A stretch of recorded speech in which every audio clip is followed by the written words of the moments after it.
Kejap pusing sini, kejap pusing sana.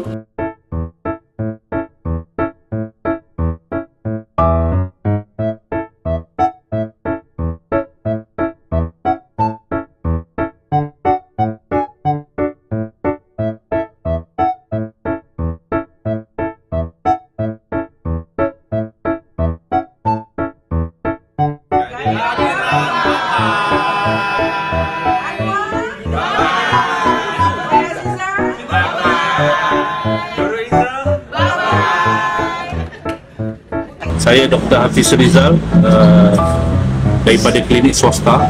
Ada orang tanya ambo, bapa ambo tak berapa nak percaya berkenaan dengan Dr. Hafiz yang keluarkan kenyataan bahawa abang belon kita tu, abang belon yang jual di Jalan Tar tak ada lesen tu, ada kemungkinan lumpuh. Yang pertama, ambo bukan tak percaya, ambo tak berapa nak percaya. Kenapa? Dr. Hafiz ni ambo kenal dan nama tidak akan cerita keburukan dia.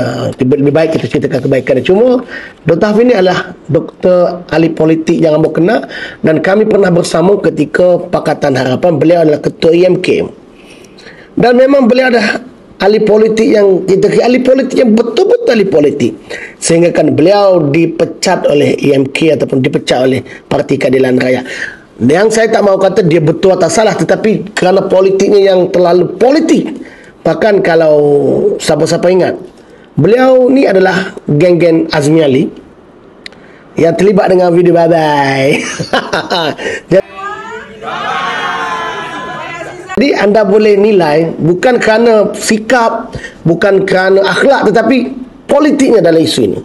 Termasuk juga dalam isu ini ada Cikgu Ba. Jadi Cikgu Ba ni semua benda dia akan politikan. So seperti mana yang kami semua sebut, kami tak mahu isu penjual belon ini dipolitikkan.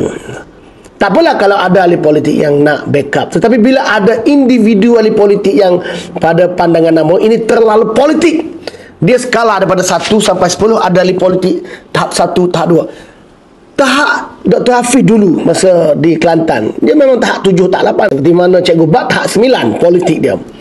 Dia berbalik kepada tahap tadi dalam video kenyataan doktor bahawa abang belon yang jual di Jalan Tar tak ada lesen tu, panjang nama dia.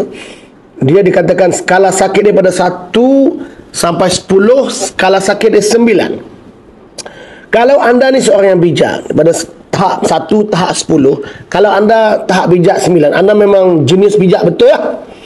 Kalau anda bodoh, tahap 1 sampai 10, kalau anda ni tahap 9, faham-faham je lah. Jadi kalau tahap sakit 1 sampai 10, tahap 9, kalau sesiapa yang pernah berada di hospital, jaga orang tersayang ataupun jaga sesiapa, anda akan tengok kalau mereka yang sakit tahap 7, tahap 8 pun, aduh doktor, sakitlah.